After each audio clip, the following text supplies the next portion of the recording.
This is Kruleboyz 1, and I've painted a beast skewer Killbow. Let's take and build this model here. For that you need a plier, some files, and of course the glue. And here we have it. I built the model and I pre-assemble it. So with this sub-assembly easier get to the details on this model. It's a bit annoying still, but it's much better this than gluing everything together. And I did not glue the legs to the bow, so I can easily slot it in to the base later on when it's time to put everything together. And now I'm gonna start priming it with this Army Painter's black. You can use another black you have. And here I have it. You can see. Be a bit careful with the holes here, because you can easily miss them, but you can always go back with just a brush and cover up where the spray didn't reach.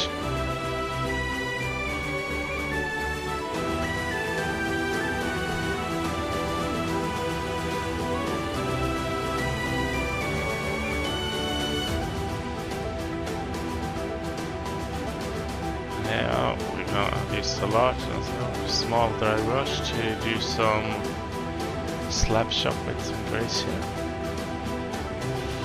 Just to get some very nice details without having to go back and do much edge highlighting at the end of the project. Get some free depth. Let's go over all the models, and here you can see the final result. And now you can see all the rise part of the model, and you can see there's in the recesses there's still the black. So when we're gonna paint over this with contrast paint, it's gonna pop, make it look much better than if you have used the grace here to begin with.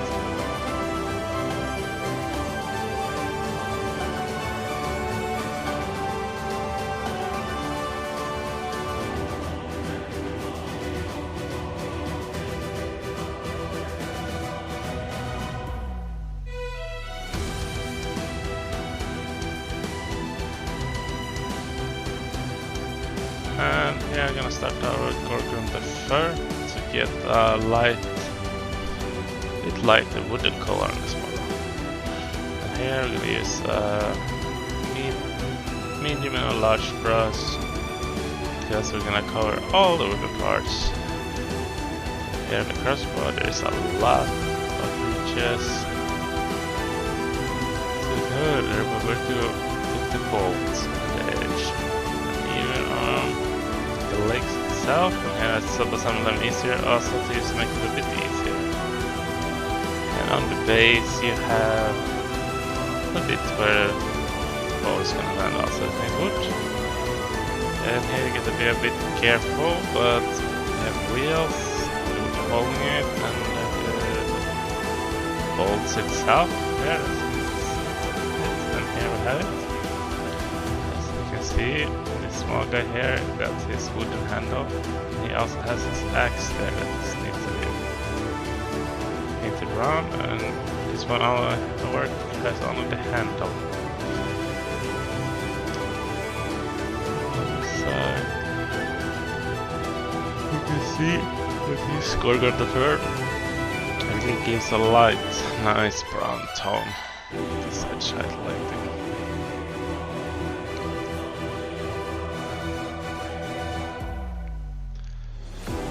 Now, if you miss some parts here, like me, I overreached on the sack itself, so I'm gonna use some grace here just to cover up my mistakes. So you can also go in this step Yes, use grace here and cover up your mistake where you know you You're gonna use some lighter colors, for example, on the robes.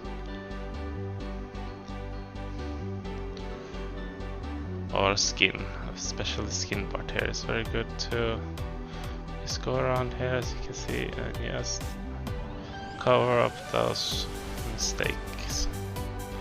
And now we're gonna move over to next yellow, and this is just to paint all the cloths and these models.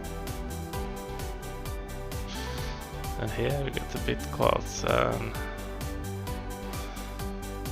you have to be looking out a bit here because some of this small goblin-like miniature has a few holes and some not so clear lines on the model, so you can easily, without thinking, hit the skin part. And here you also can see the slab shop is really carrying this yellow here, making it look very nice and dirty. It means we don't need to do any washes or anything later on to this yellow because we already have such a nice swampy feel to it.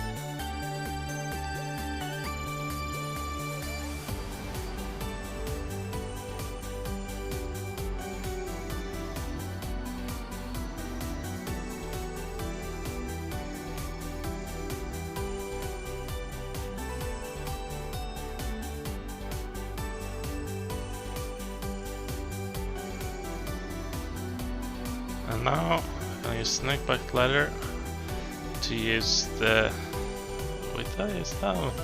large brush to paint the quill here, and just avoid a bit of the metal here. You have to paint that. And with that done, you can see it's close to the yellow in tone, but it's a bit more brownish, so you could use a different color here if you want, just to get a bit better pop. After that, now we're gonna go to the annoying part of this model, painting all the metal pieces. And here I'm gonna use a medium to small brush because there is a lot of metal here. Like this one has the axe and all the spikes, for example, and it also has his couples and near the axe there.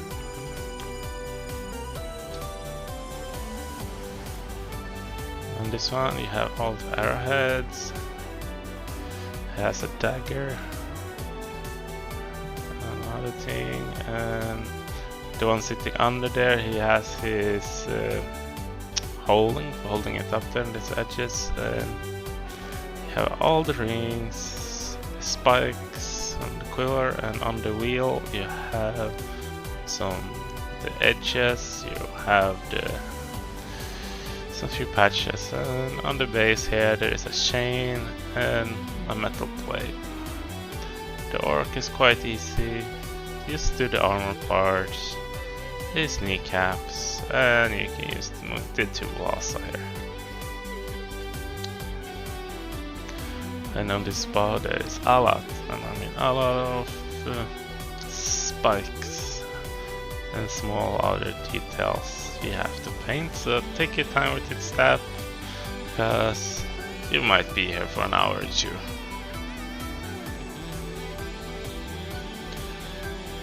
Even on the legs, you have on the side, on the top, metal plates, and of course more spikes. And there we have it. With this step done, we can see that the model is already starting to take shape, and this feels like we are getting closer to the finish line. And here you can see the wheels and all the details. There is a lot of silver details to do here, so take your time and go through the model so you don't miss any. If you miss anyone and you find them other steps on the way, you can always just go back and add this in silver.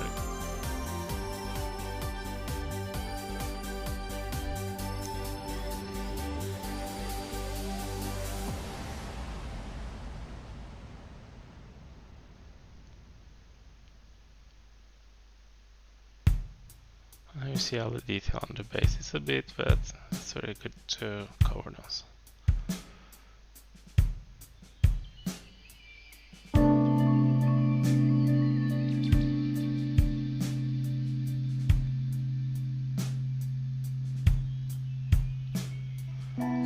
And now we're gonna use some red and brown just to cover some small detail. And red we're gonna use on with this regiment brush. I'm gonna use it on the belts. All the belt buckles and belts here. Just to give some nice contrast and also giving the red to match the rest of the armor. And the brown I'm gonna use here for the wooden frame on this one Killbow here, the holding here. Just to give it a bit different of coloring. And of course on this one he also has a belt here you need to cover up. And here we have it. Here's some nice red contrast here and also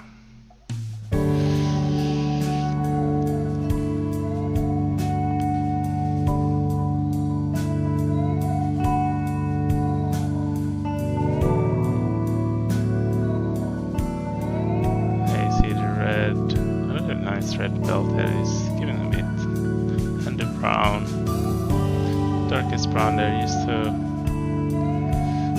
help distinguish what he's carrying. And now we're gonna mix military green with contrast medium.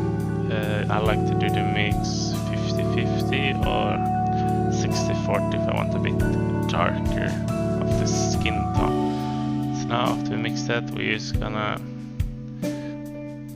target all the skin, and here on these models there is some annoying feet because half the feet is on the scenic base part. So you have some stumps to paint. And here of course on the scenic base you have the foot themselves to cover up.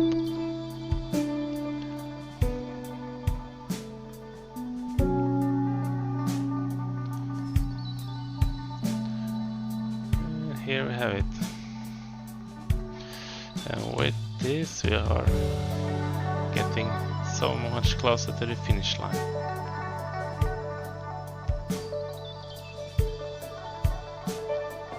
And with this we have a nice, with this mix we're getting a nice warm skin tone with a bit darker in the recesses, just like we want.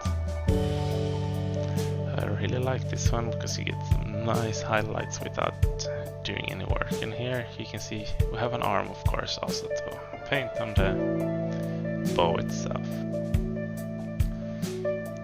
And feet, so much feet. Now I'm gonna use Screaming Skull because I really like this color with the regiment brush here. Just to cover up all the ropes on this model, and you can see here there's a bit on this orc. And remember, he has some on his foot also. Here you might want to go into a smaller brush if you want, but I found that this regiment brush is good enough to cover basically all the ropes in this model. And you have the pull trigger and the reel up here, you can see the ropes coming to. And on the loading, it's not too much. Here we only have a bit pieces of cloth on the rope here on the top reel itself. That's all you have to look for in that one. And here you see the back of the orc, you have the belt. And on this one you have on the axe itself a bit and the feet.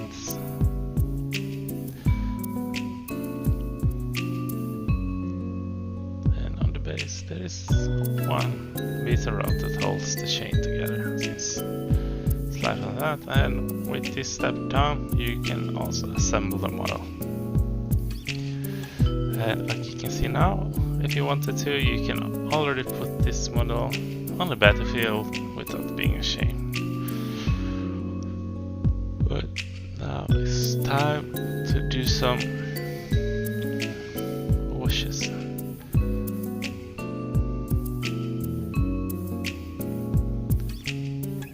So I'm gonna use Aggress Edge Shade, and this one I'm gonna go heavily. Basically with this one you wanna target I'm using the big brush here, and with this one I wanna target all the metal parts, the ropes itself. You can also go over the brown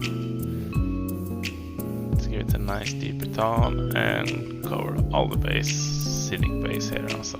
And then I'm gonna go in with some sterling mud just to cover up the black part of the base and some over to the sealing part of the base, just to make it match the rest of the army.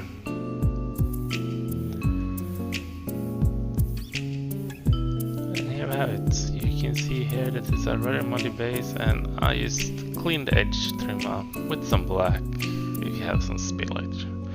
And you can see that the metal now is very dark, very swampy feeling now, which is exactly what you want. So with this, it's really starting to pop up. But now I'm gonna use some Necro compound to dry brush. And with this, I'm using a small dry brush, and I'm gonna go over carefully all the metal part on the top, especially on the Auric himself here, because it's a very big metal piece.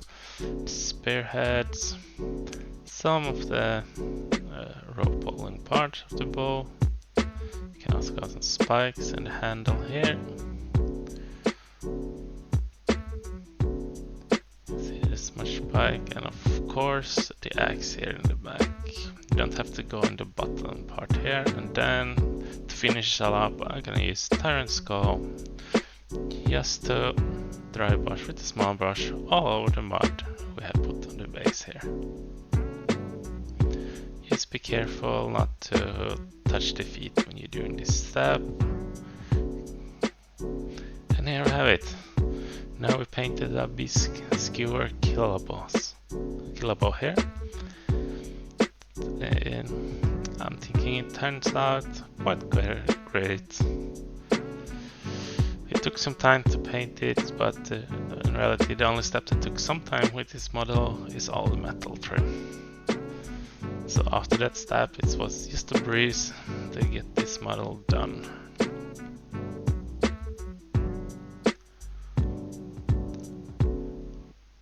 So with this done, there's only one more step left. So one more model left until the first sub goal of having one fully painted spearhead will be done.